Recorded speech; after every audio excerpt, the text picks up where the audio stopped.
Welcome to Stampscaping 101. Father's Day is coming up. We have this little fisherman and boat. This is a card right here. This is a quarter-size piece of cardstock, but this is the thing that I was really looking forward to trying out. We have a scene like this, and it follows up with this right here, okay? We have the fish head from the Symmetry Sheet. It's just a little twisting foliage here acting as some kind of water element, but the thing that I've always wanted to do and add to this fish head stamp was this right here, and that is a real dry fly fishing lure, okay? Very inexpensive. I just bought a 12-pack for a couple bucks, so I'll use them in future videos as well, now that I have a pack of them. Where did my pack go? Anyway, I'll show it in a bit, but you can find those little packs in here, but I just glue gunned that to the card, and it is three-dimensional, but you can mail this away. This is really flat, and I'm not really pressing down too hard and that type of thing, but just a little line like that going to it, and we have kind of what I think is a pretty dynamic inner spread right here. So very dimensional as far as this goes, and very simple and dramatic, and it's just using a couple different elements here, but having that three-dimensional element, of course, is always fun to use for us crafters, right? So that's what I wanted to try, and I think it was really fun, and I'm looking forward to doing, I don't know, some other version of it in the future. So there's all kinds of different things you can do. Any type of plant that you would stamp in something like this, and I just add those little water bubbles with gel pen, kind of say that these, terrestrial plants are now kind of water plants and whatnot. But any kind of lead-in, I mean, just doing some kind of scene, or you can have, even if I just had that stamp like that, you know what I mean, and said, it could say Happy Father's Day or something like that, or if you have an image with fishing poles or something like that, something water, boat, whatever, you know what I mean, I think can lead into something like this, just kind of a little precursor for what's to come. Should be a lot of fun, so anyway, there you have it. And that's what the scene is really about. Not the front, but the interior. Alright, so if you watch this video, hope you enjoy it. It was a real experiment, so I'm just kind of feeling my way through. I know what I wanted to do in theory, but I don't know.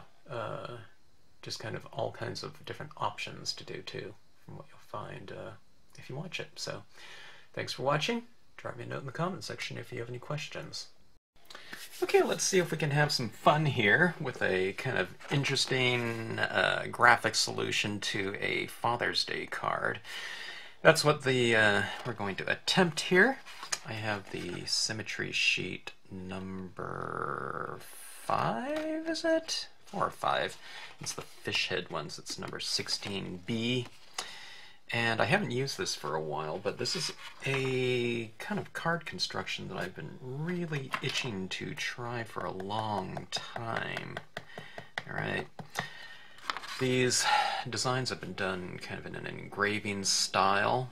It's back the one type of method that I use to illustrate with. I haven't done it for quite some time, but it features a lot of this thin, thick type of line structure that, when you reduce it down, can still read as your various forms very clearly.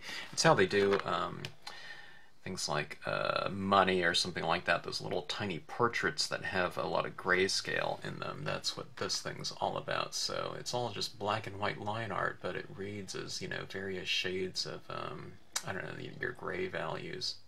Alright, so that being said, these images should look nice and crisp, but what I'm going to do for this fish head here is I'm going to try to give it some various tones, inherent in those areas that are not black, okay, so that when I stamp this over the top of something, I'll have all these nice gradations in here. And you can do any types of colors you want. You know, fish come in all kinds of shades and, I don't know, various levels of like iridescence, which are really cool. So you can try all kinds of different things. If you have some kind of iridescent inks, you might want to give those a shot. I'm just going to do this one in, oh, maybe some blue tones or something like that to give it kind of a silvery, shimmery look. And you probably don't want to go too dark with this. Although, you know, you can kind of play around with, experiment. This is just some ocean aqua. If you have some like memories, summer sky or something like that, you can do that. I'm just going to grab some reinker fluid just to make this a lot faster. But you can just use, you know, go straight from your pad or whatever pads you happen to have, okay? Alright, so I'm just going like this, and let's say that I have to kind of see how that fish head is going to be here. Alright. It doesn't have to be perfect. How about where your kind of background swatch of color is going to go? As you can see, I'm not really being careful about it at all. In fact, I'm not worried about it one bit. But this is kind of an experiment too, so we'll just see how it goes. I know how it should go in theory, but in application we'll see. Alright, maybe I put too much ink in that, but I don't know. That just made it go really fast. Okay, adding in some green in here. Just a nice bright green. I don't know, does that look like kind of the fish, you know, type of tones? Maybe. Might not be for this fish, but this fish looks like kind of like a salmon or something like that, but you can make it any color you want, okay? Just kind of play around with it. Watercolor backgrounds or something like that might be kind of interesting. Okay, let's do something like that. Like I said, maybe some kind of like iridescent types of colors might be interesting. Alright, so just kind of a general swatch like that. I just kind of slathered it in there. Something like that. Add a little bit more. Alright? Alright, easy enough. That laid down, that's, you know, that's pretty dry to the touch. That was just some dye-based inks. You can use whatever kind of inks you want. The only thing you have to kind of keep in mind is the ink that you stamp over this, you want it to be nice and dark, probably, you know. I mean, you can try other colors. Who knows, maybe there's something like that stamped in, I don't know, pigment ink and Boston silver might look kind of interesting, you know, talking about that kind of iridescent kind of nature of fish. Alright.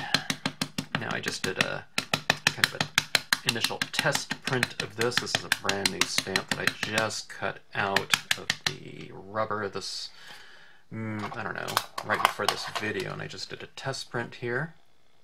And I'm going to stamp this in a Versafine. Alright, it's a pigment ink, it takes a little bit longer to dry. You know, your dye-based ink would work just fine too, but I like how dark Versafine gets, so I'm going to do that. And of course Versafine is really great with your you know, tight detailed imagery. So there's a lot of detail in this, especially in those little spaces within here. You can see those line forms in there. Alright, now this fish is larger than this piece of paper. I don't know. I could have stamped it on a larger piece too, but I'm just going for a smaller one here. Okay. Alright.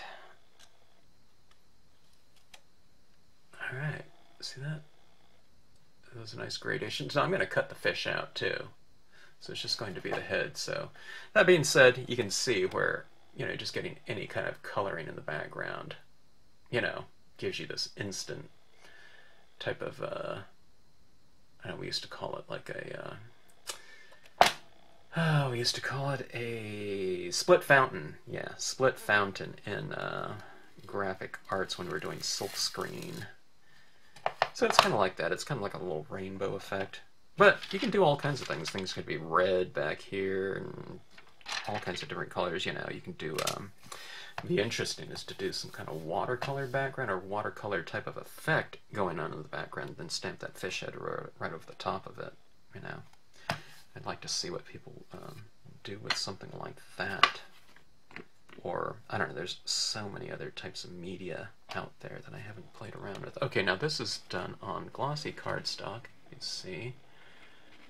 And I plan on adding some additional embellishments to that. Maybe I want that eye to stand out, not, you know, that color. I want that to be a different color, so I might go in here and add some like white or something like that, or different color pens in that. I mean, I could just stamp out that eyeball again. I could take this one right here and cut that out, which maybe I'll do, and I'll put that right over the top of it. Maybe I'll give this some other type of tone to make that eyeball stand out as a little bit different and add some textures in here, but we have to wait for this to dry. The Versafine, yeah, I don't know, it dries on, like this one was stamped in Versafine, and let me see if it's wet. It's pretty dry now. This one I stamped about 30 minutes ago or something like that, so. Yeah, anyways, like those little teeth down here, I'll bring out those little teeth and I'll make them white. But all I need to do is just go in there with a gel pen and I'll hit those areas of teeth again. Cut this out. We'll have our first element for our card that we do. So let's wait for this a little bit and we'll be right back. Okay, I've given this a little bit of time to dry. And let's see. Yeah, it's perfectly dry to the touch. Alright, now I can do a little bit of embellishments on this right now, or I could cut it out, which is my plan, and then do the little embellishments. Like, for example, this is a white gel pen. And I don't necessarily want the eyeball of this fish to be, you know, the same color as the, you know, the scales and head, so I'm just going in here and just drawing the white back into the eyes. Okay, the whites of the eyes. You can do other colors as well too. You know, there's all kinds of gel pen colors, or you can do it metallic or whatnot. But look at that! Now, see that? It's kind of fun. Oh, when I was looking at this print on this paper, I was thinking about some different color possibilities, and I thought, oh, you know, it'd be really cool is this paper right here. I have no idea what the name of this paper is, but can you imagine this print on there? That'd be crazy. I need to try that. Oh, okay. But anyway, let's see, here's just going back and kind of reclaiming the whites of the teeth with this gel pen here. This is a Uniball Signo white gel pen. I've always had really good luck with this pen in terms of, you know, not clogging and whatnot. Look at that. Just really simple. Alright, now these areas right in here that are thicker with the white, you can go back in and you can add some embellishments with this too. You can, that represents kind of this area that's kind of coming out towards you in terms of your volume. So if you want to, you can go in here and just, you know, scribble on some white paint in the thickest parts of those, and that will make it look like, see how that's coming out at you? Now it's much more, you're reiterating the volumes. You can do it on the lips here. See where this fatter end of this lip is? I'm just going in and doing these little ovals. Okay, I mean, you can create any kind of pattern though. I would say probably just keep it consistent and it'll look very natural, okay? And it's kind of fun. It's not like a coloring book or something like that, but see that? it's kind of a, I don't know, it's a highlighting, you know, exercise. So it's kind of that same type of thing in terms of the spirit of it, okay? I mean, you can do some areas and leave others, you know, you don't have to do it over everything. Here's this little kind of triangular area right in here. And it's just, I don't know, it's just a fun little thing. Look at that. And you create these values, and it's kind of defining some volumes, and it looks like rounder here now. And this is what it looks like from distance. See the area up on the nose that's lighter? Well, if you want to add something, you can add a little bit of a pigment to that if you want to. Anywhere it's light, so it doesn't have to be kind of a mystery, you know, as far as, you know, areas that you can add this to. And like I said, if you want to do it in different colors, you can. You potentially increase the richness of your surface or of your object by adding this into it. And I think this might be the first time I've done it, so it's not like I have a lot of experience. I did the design, yeah, but as far as this embellishment goes, it's practically anything goes on this. Like I said, I think it would be really cool to do it in that that paper, you know, or metallics would be good, you know, like a lot of fish are silver, so if you have some silverish or shimmery paper around, that fish could be pretty dramatic, you know. Alright, so we have something like that. You see those whites on there? And I'm kind of curious down here, too. Let's try something. Let me see how this one... This is a Uniball Signo.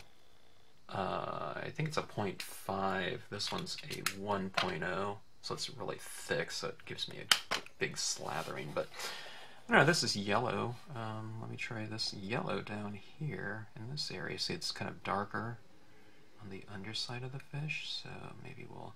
It's because they have darker undersides, so that when, like, a predator is looking at them from below... No, wait, they're lighter underneath, so when their predator's looking at them from below, you know, they can... They're a little bit more camouflaged with the surrounding area. Doesn't mean you need to do that, I'm just saying that for an example. But see this yellow down here? It was just light, darker down there, so I'm just using a darker pen. Yellow's not dark, but it's dark, lighter than, or it's darker than white. What am I trying to say here? See that right there? It's kind of fun. Even if you want to, I mean, you can put some different... Let me try something here. I'm not sure if it'll show up on that or not. I have some kind of cheaper metallic pens, like from the... I always forget the name of this company. Shuttle Art. Isn't like a shuttle bus or something like that. Okay, this is a kind of an olivey. Let me try it on this one. Yeah, I wasn't quite sure if it was going to draw on there. It draws on the non-Versafine print. But let me do something here. Let's just get a little bit of texture in here. Let's say, you know, this little hump right here has a little bit of texturing, you know. Go with the little circles, big one. Smaller, smallest, you know, something like this. It's kind of fun to just kind of add in little textures or patterns. Now this is a glitter pen. The ones that are glittered are signified by that little glitter in the barrel. I don't know if it shows that or not. Yeah, a little bit, like if I shine it in the light a touch. But I love doing these little things like this. It's just really fun. And different types of fish have You know, different types of patterning, of course. You can do whatever you want. Here's a little bit of a lighter green one. A lot of these are the first time I've used them, so I gotta get them flowing. The set came with 180 pens, so colors. Some of them are glitter, some are metallics. You get the pastels.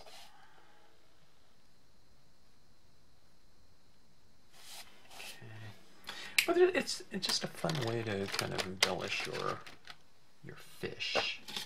Let me try something here. I haven't used this pen in a long time. This is your Zig Painty Gold and Silver. You probably have a gold and silver type of pen in your collection. Here's a Univol Signo Gold. Is this one working? That one's working. I can give that one a shot too. But let's try this one here. They both look quite different. I haven't used it in years, I think, so.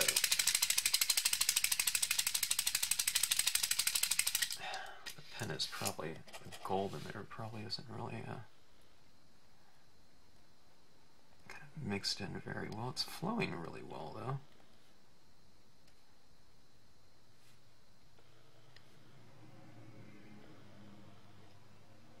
Yeah, I'll put some reverse kind of marks on the darker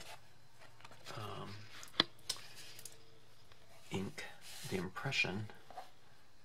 Some of the other gel pens weren't working on the Versafine, you know, like rolling on that, but the Zig Painty works just fine, so let's see.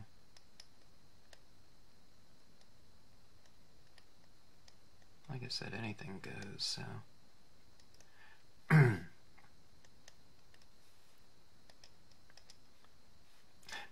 It's just, I don't know, it's just those little details that are really kind of fun to add in there.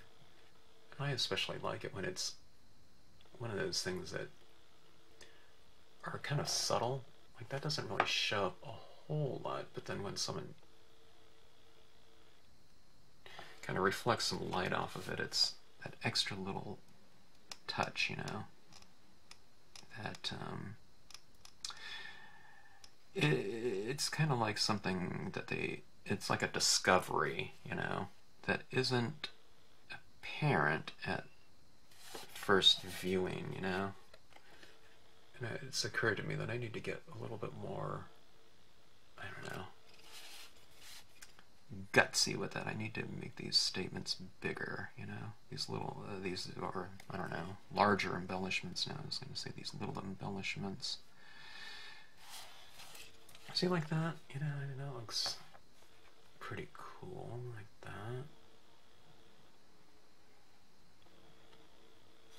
I don't know. Let's see, some of these ones didn't show up down here. And there's probably a point when, you know, there's enough, and maybe you kind of keep adding. Maybe it does go a little bit overboard, but as far as what my thoughts on that go, is that if it's fun to do as far as the process goes, I don't even worry about going overboard with some sort of look or technique, as long as I had fun doing it, you know. That looks pretty fun. So I don't know, go into your media and just play around with whatever you want. If you had some copper and gold, if this face was red, it would probably go even better with this golden one. Or if you have it in kind of more blues and, I don't know, whatever, blue, maybe, you know, blue tones, maybe that silver one would match really well. Not that you can't use the silver on here, but, oh, let me do something here. I have that all in there. Let's put a little thing here. I want to put some gold in its eye, you know, like right around the pupil, kind of like that. That's kind of cool, like that. So it has that little gold embellishment, you know. fish are just so amazing in terms of the colors. Some of kind of that iridescent color that's really interesting. Alright, let me see if I can go back in. I don't know if this white will show up, if I can draw over some of that gold, maybe? Let's see. Oh, I can. It's one of the benefits of this pen right here. It's that 1.0, so it really flows well. But I'm just adding this little embellishment to some of these little dots, which gives it kind of an extra layer of, details, like so. Even on those eye areas, if I put a little dot on the top, it looks like I don't know, something's kind of like the light is coming from above, and it looks a little just more ornate, like nature can be a lot of times. So, and like I said, it's just that little extra thing that you can put in there. I mean, go with multiple layers if you want to. Go with one color, make the next one's a little bit smaller, put that white one up there eventually or whatever. And that's really fun. All these kind of golden dots on here. Maybe I can put some white ones too. Everyone is a little bit different, Fish I'm talking about, as far as their patterns go. I don't know, that's kind of a fun little thing there. And it just changes it from, the impression like that. And you can keep going on and on. Just however much you want to do. And like I said, I haven't even played around with like some iridescence or something like that. Kind of continue this little pattern on the lips,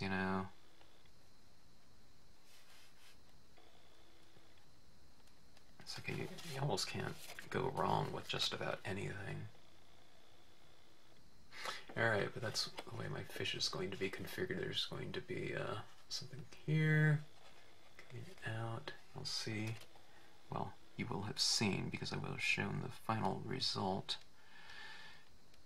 right in the front of this video, so, but, trying to figure out how I'll put that fly in there. I'm really looking forward to that. That's the main thrust of this piece, is the integration of the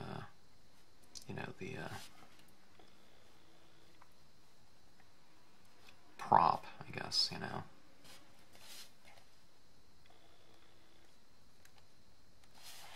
Okay. Put a little bit of this on the lip, lower lip maybe. See those in the white parts.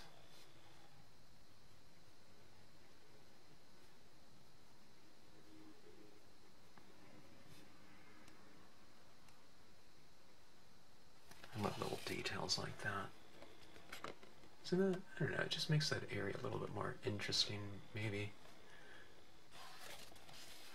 Alright, I'm finding it makes it a lot more interesting. So let's just finish, let's just add some more of that in there. Might as well. It's just a few more dots can make a, nice little difference there in some of these areas.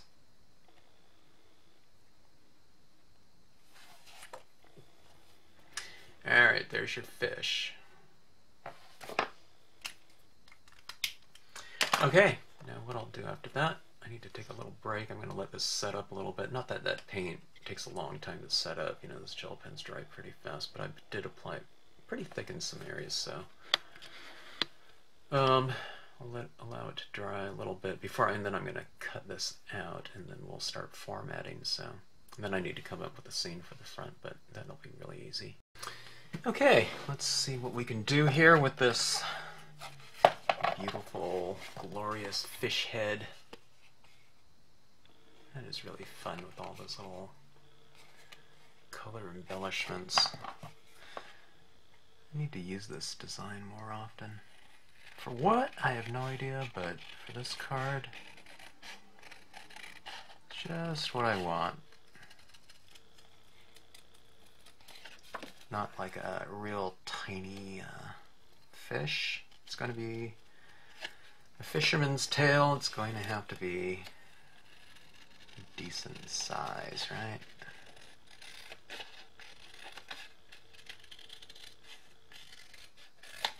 Alright.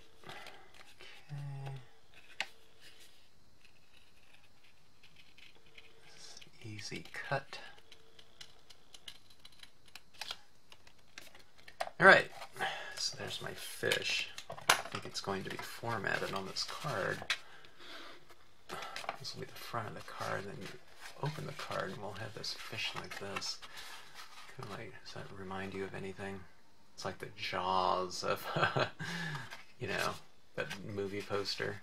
Of course, you can always do it on a card like that. Wouldn't that be kind of interesting? To have the person up here, like a fisherman, and have this coming from below. But this will be a sequential piece, you know, where you're opening it up like that. You know, I could do it like this too, where you have this fish. Look how beautiful that looks from that.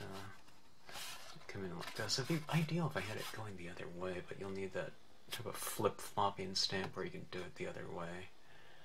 But actually, this isn't too bad. I can have it coming in from this way.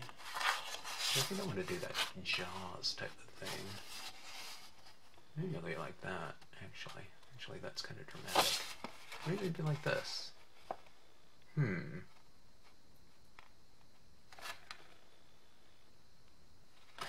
that looks better. That. Like that. Huh. Well, we'll figure that out. Alright. Let's do a real simple scene here. I'm going to stamp my Lakeside Cove. Let's make this really quick and easy.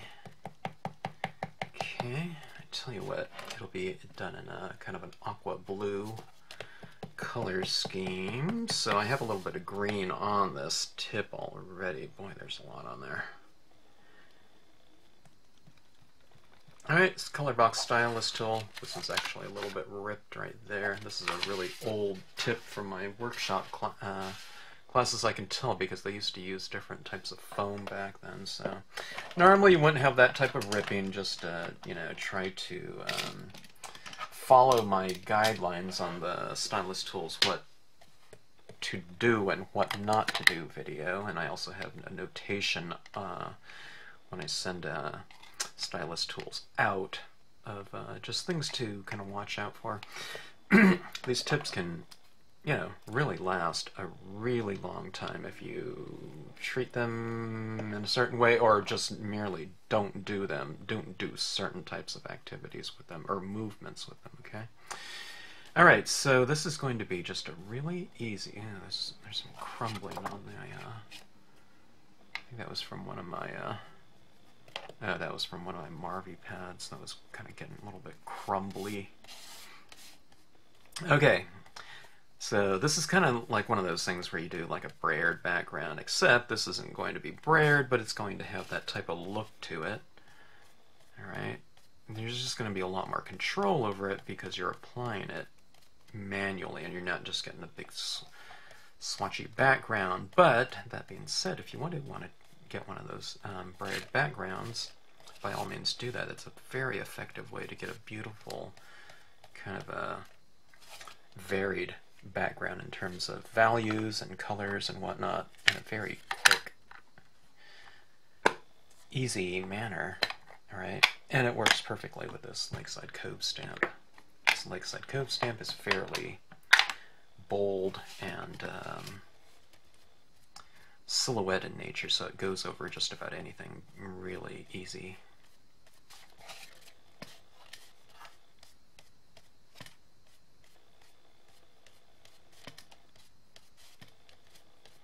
And what this is going to do is, what I'm doing is I'm creating this kind of little, I don't know, it's kind of a watercolory type of surface here for the water, and doing the same thing up in the sky where it'll represent, you know, kind of some variations in the sky, and where I leave it a little bit streakier, it'll look like kind of like a cloud, hopefully, or something of that sort. A little bit of kind of a varied, I don't know, moisture in the sky.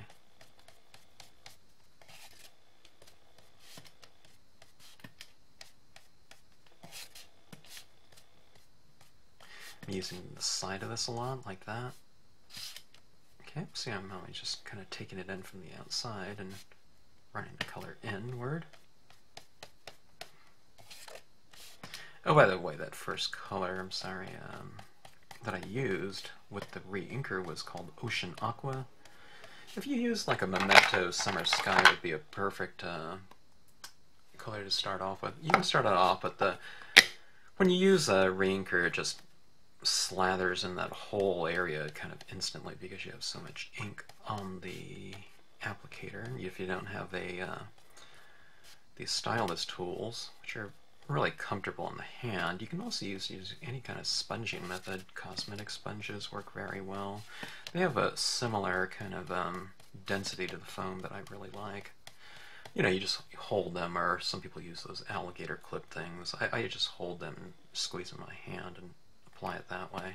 But those are excellent. And if I didn't have stylus tools anymore, I would just go those cosmetic sponges, and I'd probably get a little bit of inkier fingers, but, you know, no big deal.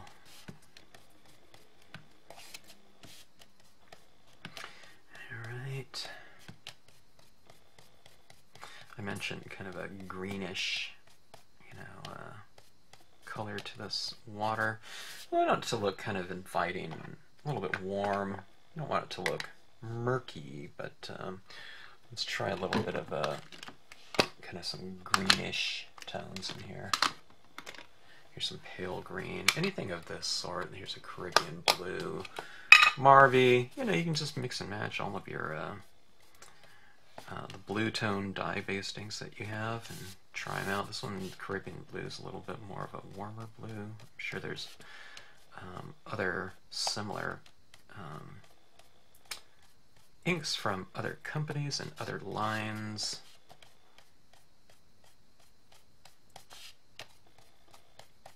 But we're just layering them over like that, okay? If you don't have certain colors of, I think this was the one that was crumbling on me a little bit. I have a couple pads that are super old, maybe 20 years old, that are starting to crumble on me a little bit in terms of the Marvy inks. But if a pad gives me 20 really good years, you know, of heavy usage and whatnot, I'm absolutely fine with it kind of retiring itself and breaking down. Alright. That was that one, pale green. Let's see what else I have here. I have a turquoise Marvy. If you don't have that, just another type of green would be absolutely fine.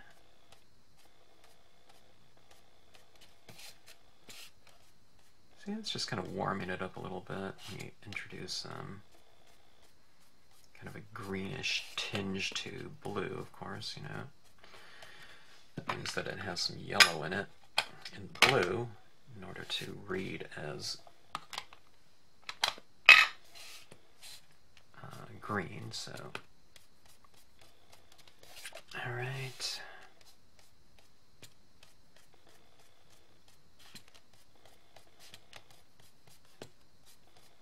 Can't even remember which way is up and which way is down. It's pretty similar, so it really doesn't matter which way is up and down. It's very similar, you know, so it's going to be up or down or whatever, or vice versa. Let's go to black here. Let me see if I have this here.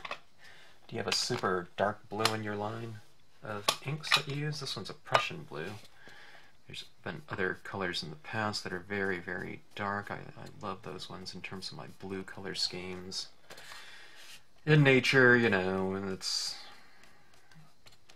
as popular a scenic stamping color as any, I would say.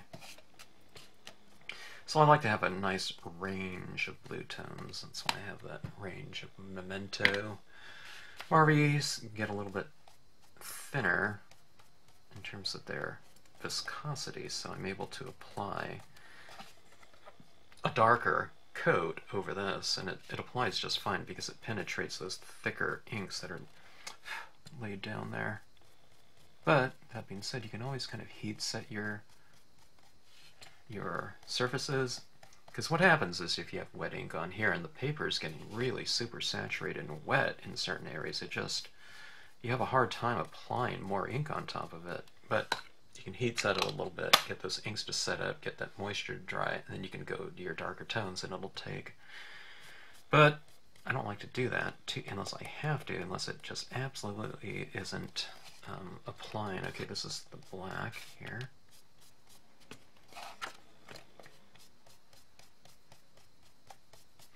Alright, darker you go, kind of it gets progressively, it's either earlier or later, in terms of your time of day, time frame here. Okay. I just did a video on the Lakeside Cove, and I was shocked at the number of videos I've used this in. I should use a different one, but this is just going to go very quickly, and I'm just, for me, this scene is going to be primarily focused on the interior of the card. That's where all the fun's going to happen. Not that this isn't fun to do, but for me, the interior is what I'm kind of been looking forward to getting around to. Oh, well, that being said, let me play around with something here too on this one. I wanted to play around with some textures, kind of reflective underneath the water here, and I think this one will be a good scene to do that with. I'm going to let that sit here for a minute while I get, I'm looking for my other, oh, here we go. Can't find it. Clear acrylic blocks, they should be easier to find than they are for me, but my desk starts getting pretty cluttered after a while. Okay, this is what I'm going after, tiny rocks right here. I have another one of those somewhere, it's even smaller, yeah. I like to create this feeling of, or this visual of rocks underneath the surface here, and it gives your water a little bit more depth, okay? Alright, so there we go with that. Alright, see what I mean? You can do whatever you want in the background. You can stamp that right over the top. If this image is enough of a silhouette, it just goes right on top and looks fine. Okay, now this boating fisherman, it's to represent the person that you are giving this card to. Let me do something here too. Alright, now we have this image laid down here, right? You can do this with your alcohol markers as well if you want to, but I'm going in here and I'm just adding a little bit more kind of shadows into that water at the base of the rocks here, just to kind of anchor things down a little bit more. See it? I put it over here, and I'll do the same thing over here a little bit. Now that black ink is probably a little bit wet, so I'm being a little bit careful about that. But giving this, I did a video on defining kind of volumes and shade, and that's what I'm doing here. I'm just adding a little bit of a darker tone into the shadows of the design. So there's some darker areas, usually at the base of the rocks, and I'm making the bottom half of the rock a little bit darker, and then that just makes the rocks a little bit, seem like there's a little bit more weight to them. It sits in the scene a little bit more. So that's a little tweak there that you can do. Okay, so let's take a look here, and let's take this Boating Fisherman. Or no, actually, this is Fisherman and Boating Fisherman men are different design. A lot of similar sounding names to stamps because they're similar themes, different images, but similar themes. So. Alright, there we have our star of the show. And I think this looks fine down here, but let's do something here. Let's create a little bit more depth in the water, okay? Usually if there's crystal clear water, you can see the bottom of this, provided it's not, 50 foot deep right here or something. So let's go in and add some additional textures in here, okay? Maybe I'll try it with blue. Okay. Tell you what, in some of the lighter areas right in here where the light is kind of reflecting off of the surface, maybe I'll go with a lighter impression of this rock right here.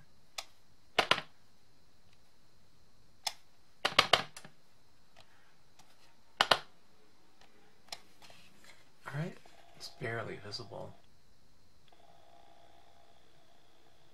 Okay, but now in these darker areas where you can't even see that impression, what can you do? Well, you can just go in with a darker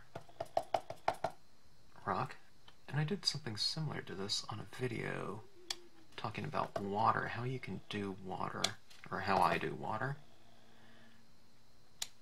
Everyone does it a little bit differently and very effectively, I might say, but there's just different ways to approach it. Now see that I'm going for a little bit of variation, so I'm stamping kind of some second prints with that same tone, okay?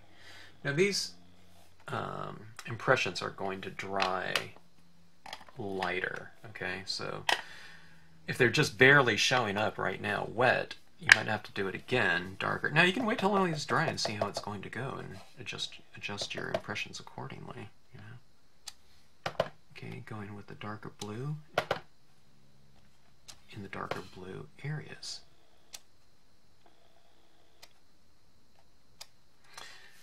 So you start doing things like that, and what you're saying is, well, you're saying there's a texture and it's visual, so you're giving yourself some nice variation in your scene from a textural standpoint. You're saying that you can see the bottom of the water, so chances are that water is probably pretty clean and clear. With that, okay, and I'm switching to my smaller little acrylic block, and it has Tack N Peel on it, so it gives me that temporary mounting surface. Alright, and I'll go for some these tiny rocks back here.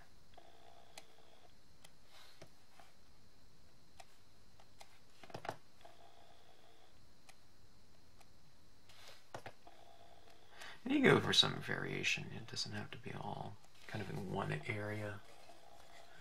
Right, see what that does? It's very still though, isn't it? Like that. Still and clear, the type of area that, someone would want it to visit and maybe throw in a line, as they say. Okay, now let's create some additional layering. All right. I can do it with some water pattern. Here's the pebbles too. That would have worked perfectly in here. You can do the pebbles and those tiny rocks or whatever. Or if you have something else, you can put it down there. Who knows? Maybe you have like a little, some grass or something like that. It can look like little, you know, full, you know, whatever, not algae, but water plants under the surface. Let me do something here too. I'm going to add a little bit of tone. I don't know if I'll add it over all of them. I just kind of dabbed around a little bit, and I'll add a little bit of the black ones in kind of the darkest of areas here. Something like that.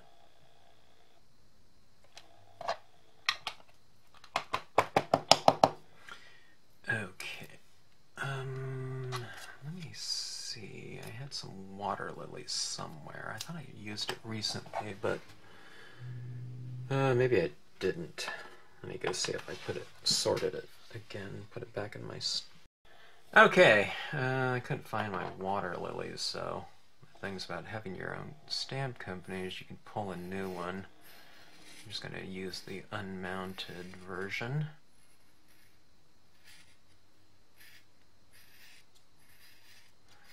Give it a reasonably close trim here.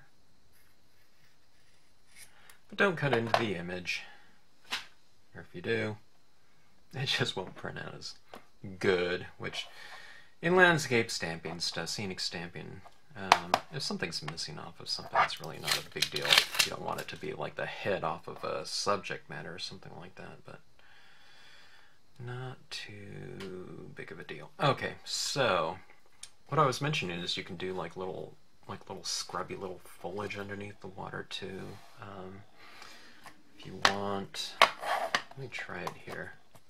Let me just stick with my same color scheme. Okay, this is called bush, you know, but I think it would be kind of read interesting as some sort of little foliage under the water's surface. Okay, that I think I've done it in green or something like that, some moss or whatnot. Okay, but oh, this is something that I've used in the past too. These rocks underneath there, you know. It's kind of, I mean, this is kind of about this fish, right? I mean, that's going to be the main star of the thing. So it's just adding some things in there that would represent, you know, the habitat for that animal. Now, you don't need to do all these things on here. I think it would look great with just with the Lakeside Cove, and, you know, to put that Fisherman on there or something like that. But these are these little things if you want to take it a little bit further. You know, you can kind of create these additional layers of subject matter or interest or textures in this case. All right, this is the water lilies. And see, I'm just kind of putting this right over the top, and I'm saying that this is kind of a little bit closer to your eye, because the darker I do that, you know, it's more prominent, so it is a closer object to us by doing so, right? See that right there? A little bit more habitat for our little creatures under the water.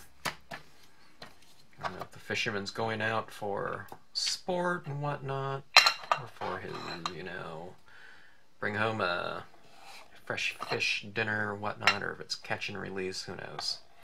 But you're creating that little habitat down there for your little critters, okay? Here's some cattails in the foreground. I'm doing it larger. When I usually stamp something lower or coming off of the horizon, we're saying that those things are closer to us. The things higher up on the horizon are things farther away, usually, okay? At least in terms of, you know, creating art and Western perspective, okay? All right. Cattails are often very, you know, signifying of the water's edge.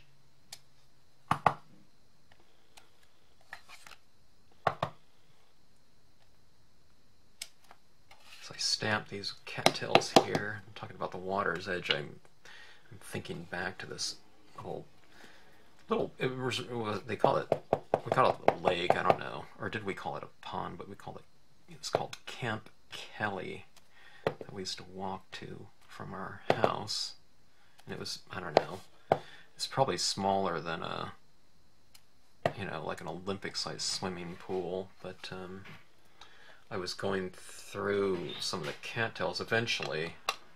And when we were kids, there used to be a lot more open water, but by the time I was in high school, the entire pond had filled over with cattails, and it was so thick with them, you can walk on top of it, you know, and cut a path through it. But I had a little pocket knife in my hand one time, and we were chopping some, and I did this right here, and I spread some cattails away like that. That's how I got this. I went, eee. It's like, oh, that wasn't a good idea with a knife in your hand. So that's what that is.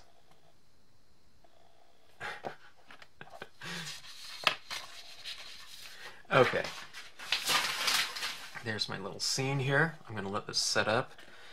I mean, this is, you know, dry to the touch or something like that, but these down here, where it gets really coated with a lot of ink down there, that area is a little bit wet. And so when I'm stamping wet into wet, like around those cattails, that stays a little bit moist. And not for too long, though.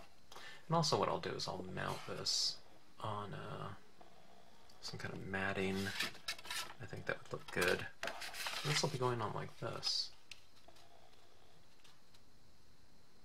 Kind of like so.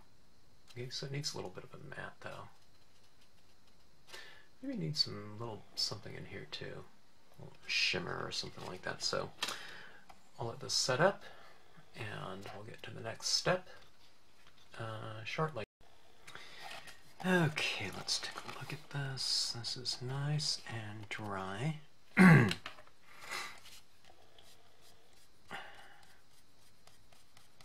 These wands really stay pretty wet for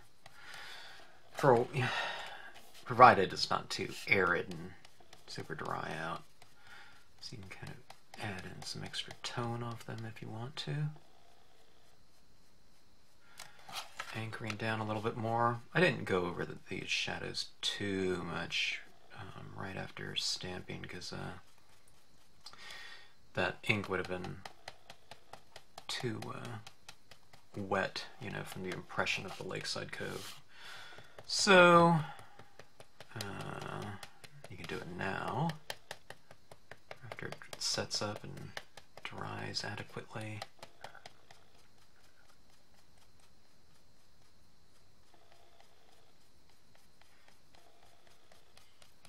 Go ahead and kind of add additional layers if you wish. Like so. Okay.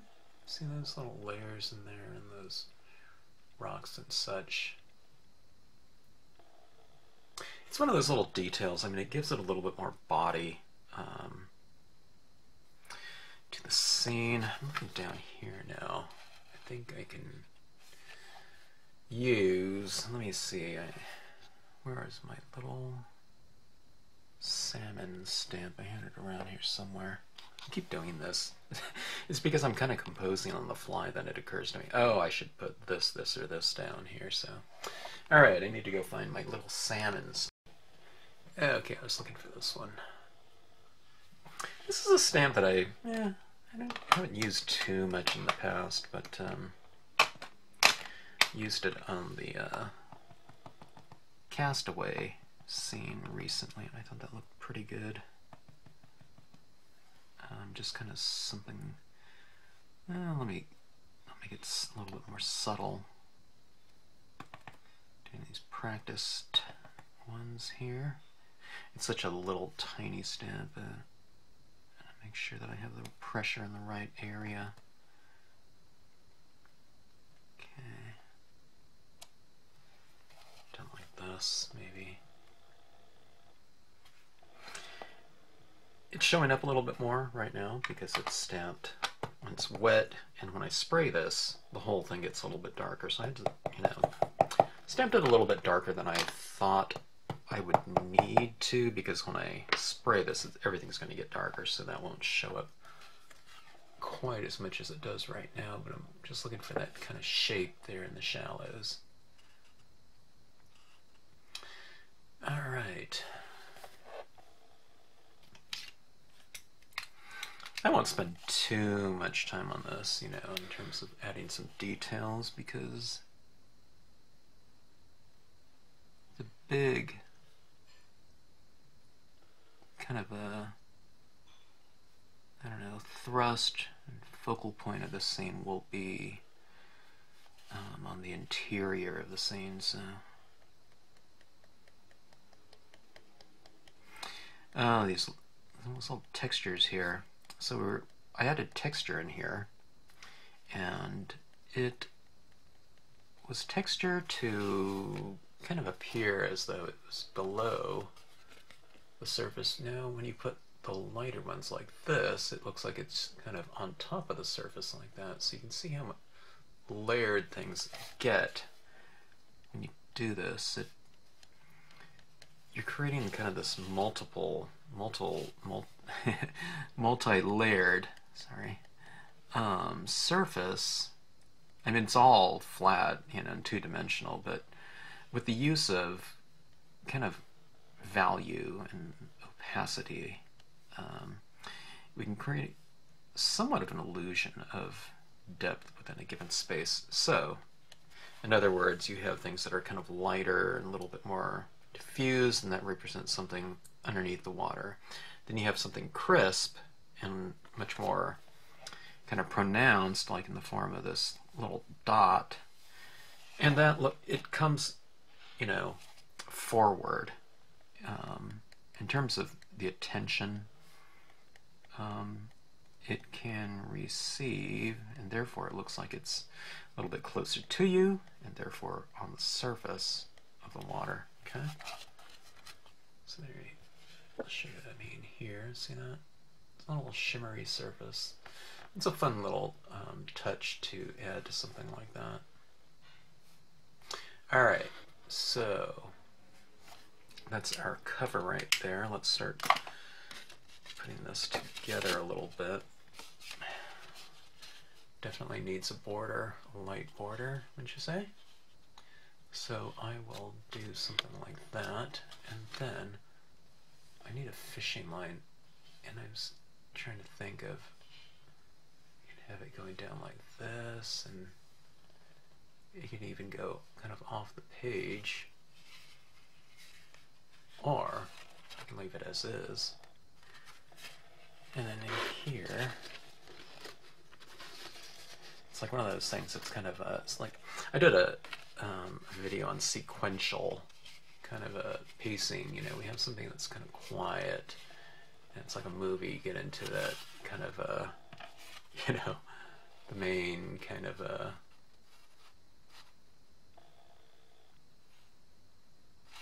climax of the movie, and then we can have something kind of quiet back here again.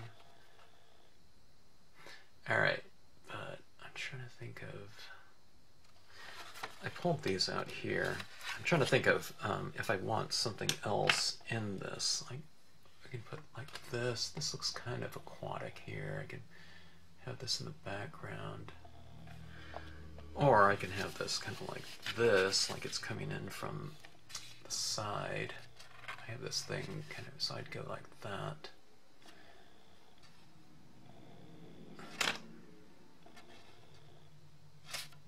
This could be in the background too.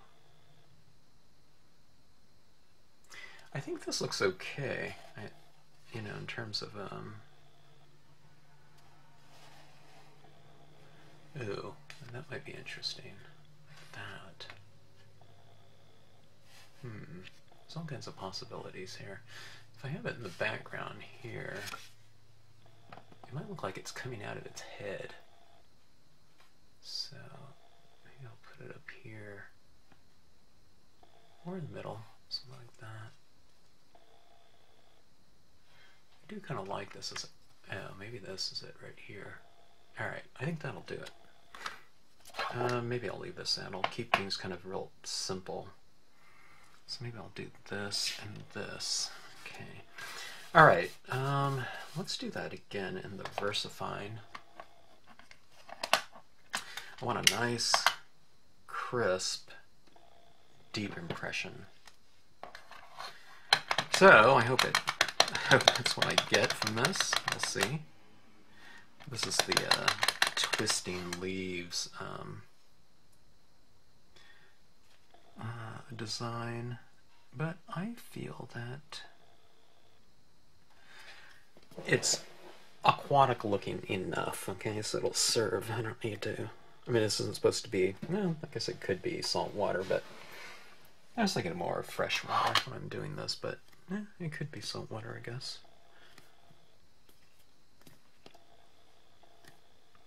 But this plant here looks aquatic enough. Okay, something like that. I'll put another over here.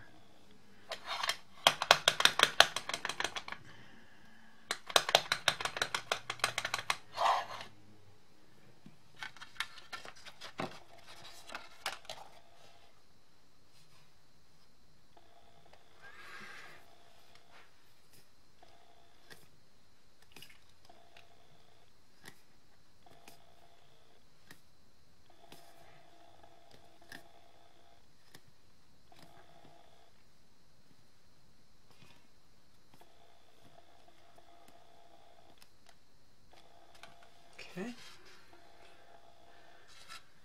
so let's take a look here. Yeah, it looks pretty good.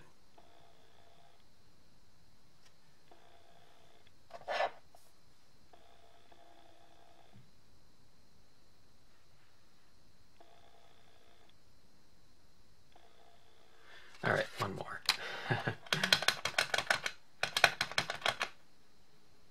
This isn't supposed to read as like a grouping of 3, but they say sometimes, you know, when you group things and put things in groups of 3, it's better for your composition. I find that to be largely the case, as far as my own taste goes, at least.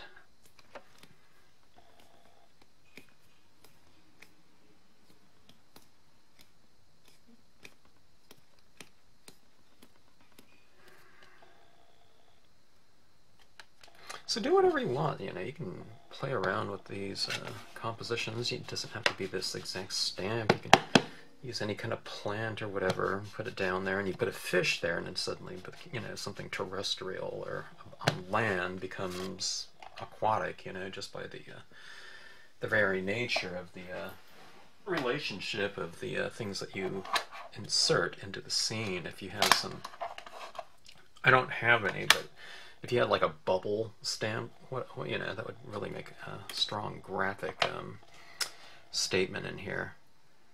But I think that looks pretty good like that. All right, so that should be a kind of a fun element right here.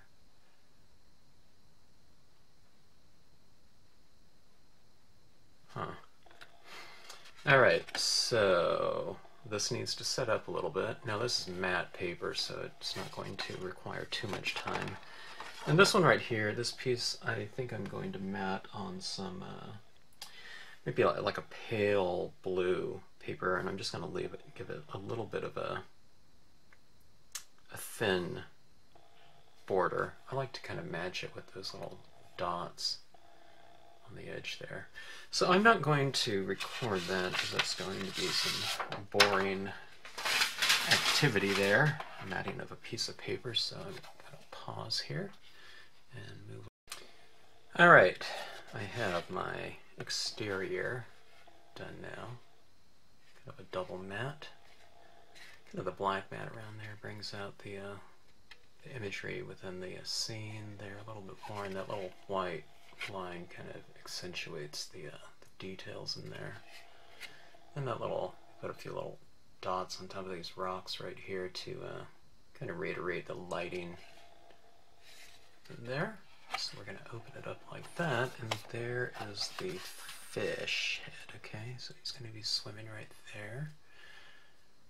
And, alright, here's the big thing that I haven't even opened this up yet. Alright.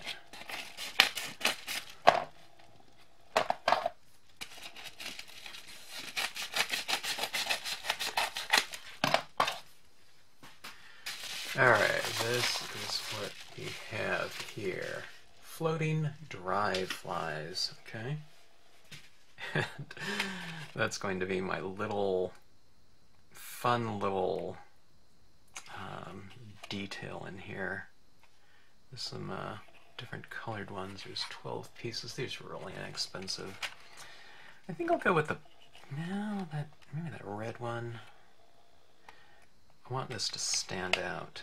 So which color? The pink would stand out a little bit more. Let's see. I wonder where these are made. They're so inexpensive. Doesn't say anything. So I don't know, maybe they're made domestically. When you're looking up stuff, you just look up I don't know, dry fly or fly fishing lures or something like that. I'm trying to get these things out of here, but as far as little embellishments go, these are, you know, mere cents, so I bought an entire pack, yeah, but I'll probably use more in the future for something, or for the same application, but as far as like an embellishment, this is going to be really inexpensive. But look at that, look how much fun that is.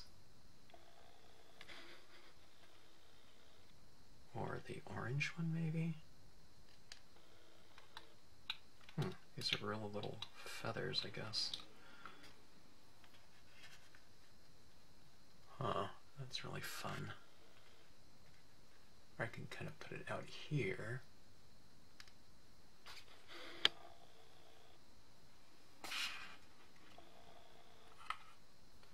Different pink one.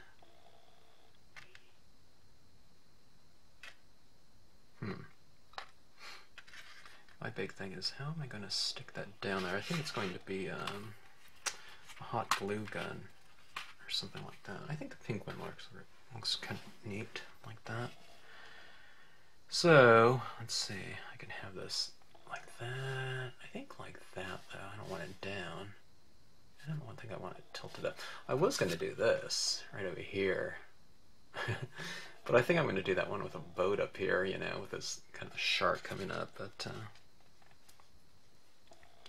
think something like this. Or I can put this out here too. Kind of creating a little bit of a dramatic tension. Oh, actually this is a dry fly. So this is something where it's supposed to be floating up on the water, and I can have them kind of, you know, I mean, if it's like this, then, you know, we can see its intentions, right?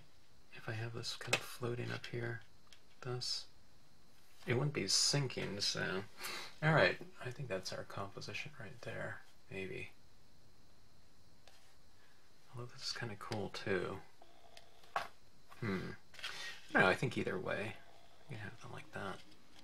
So I'll get the hot glue gun, and I don't know, maybe I wonder if I should kind of create kind of a horizon line up there, or something of that sort. I can have it coming farther away like that, and horizon line right here.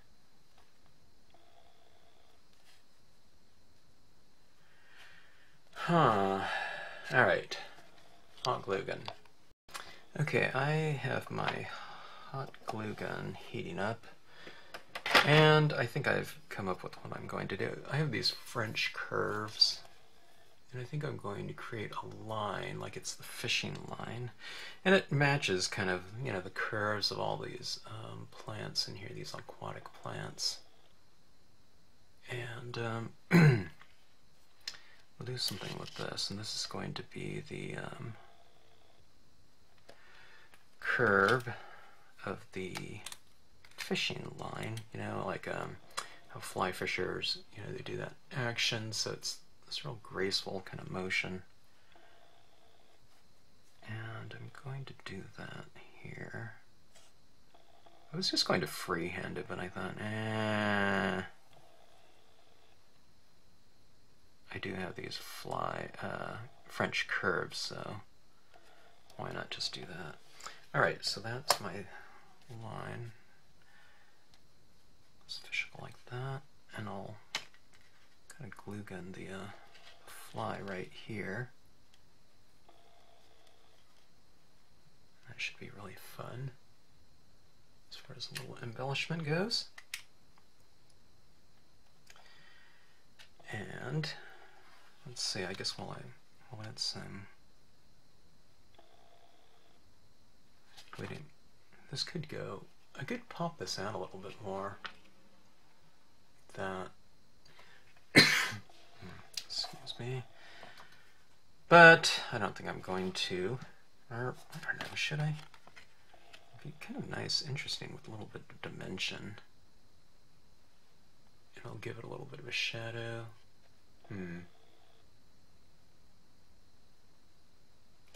Or do I just go flat?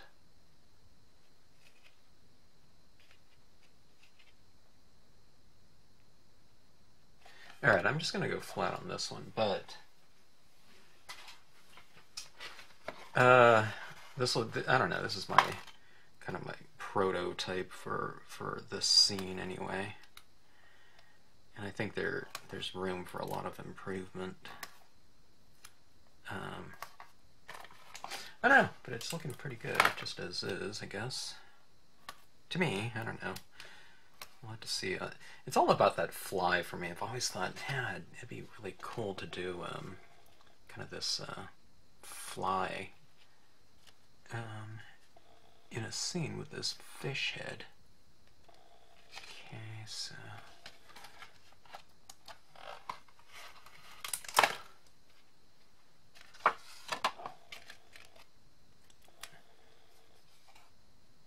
the whole, I'm not going to use the whole head. I think it'll go to about like that.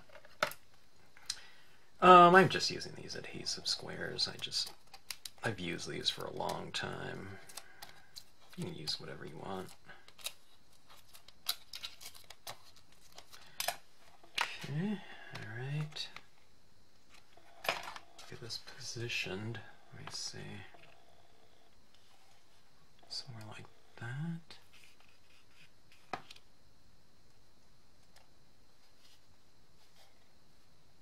I'm going to tilt it up slightly.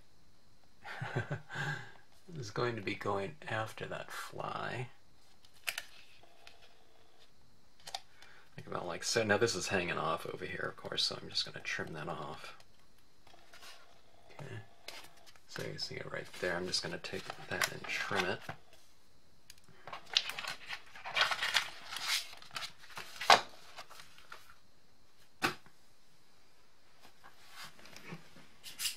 Every time I think I'm done with the ruler, I have another thing to trim down.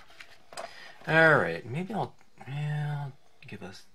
I'm going to trim... Should I trim off the paper too, just to give it so completely flush? Maybe not. I'll just try to trim off the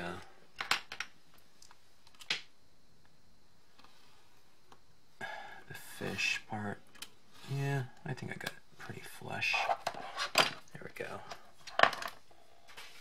Like that. You can't really see any of that part of the fish and something like that. So we have this and this so far.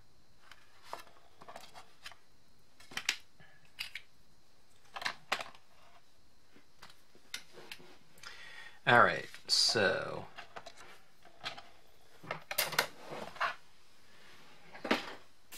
we're going to need some copy here. H-A-P-P-Y-F-A-T-H-E-R-S Day. Happy Father's Day, okay. I'm just freehanding this in here, so I think a little bit of freehand looks good with, yeah, I'll do it in white. I was thinking, should I do this in green, you know, to bring some of this green into the text? Maybe not.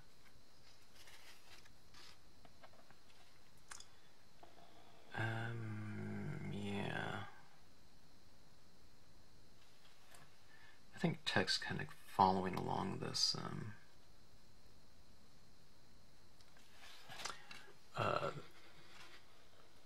this line is kind of fun. If I was really anal, I would figure out the spacing.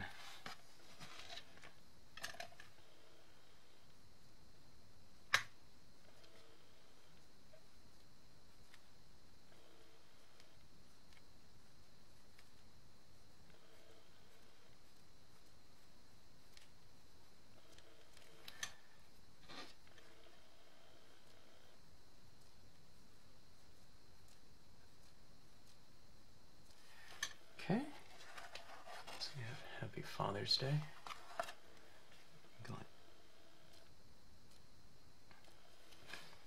Exclamation mark.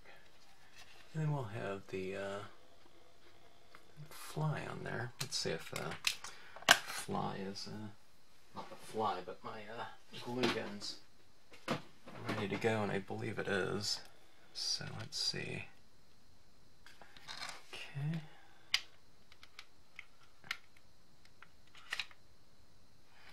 Little dot of glue should be fine.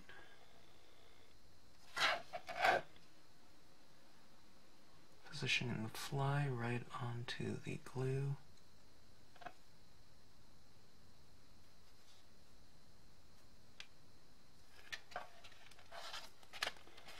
And there you have it.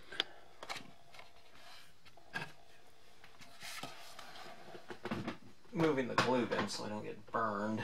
Well, let's see what we have here.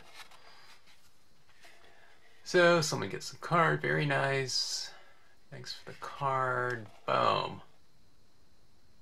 A little bit more power in that. And then if I wanted to, I could put something else back here. Some sort of little embellishment. You know, you could put the salmon back here or something like that. But this is, anyways, you have room for your copy over here. Happy Father's Day. You can put someone's name here if you want to. Love, you know, whoever. You can put your, you know, down here too. I don't know. Let's see here too. I don't have my little, you know, some kind of little bubbles, but if you wanted to, you can kind of create, you know, little bubbles or something like that.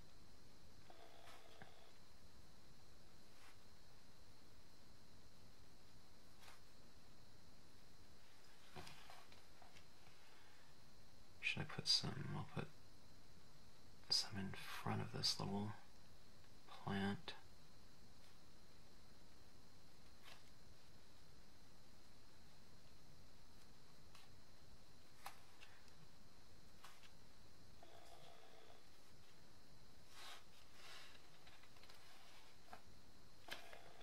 That's kind of a fun little touch, I think.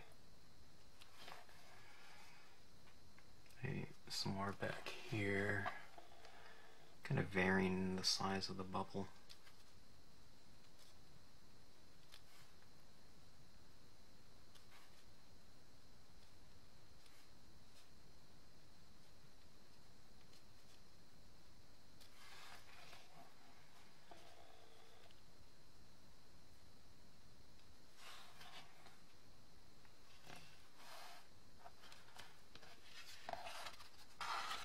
These bubbles like they're continuing up from behind the fish. Maybe giving the fish a little bit more dimension, perhaps. Or maybe not the fish, but the scene.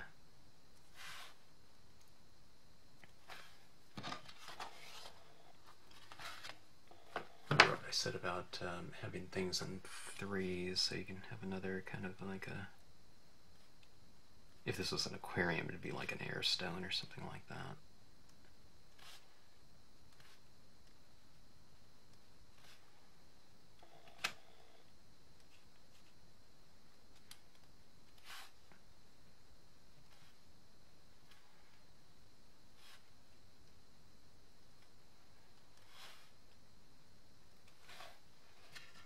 Yeah, that's better. It gives it a little bit more balance, doesn't it? With those dots. What a gel pen can do. Alright, let's see. Let me take a look at some final little touches. The gel pen can dry kind of a little bit darker at times, so, or a little bit more translucent, I should say, with the color showing through it, so you can put a little bit more of this on here if you want to.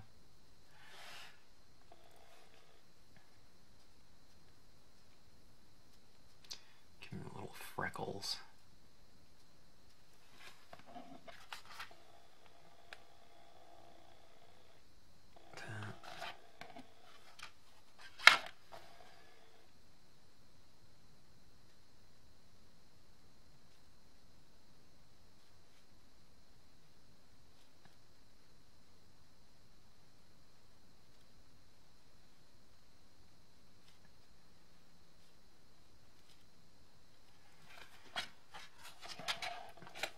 Maybe those dots on the fish kind of become a little bit more of the pattern to kind of reflect some of the things that are going on in here.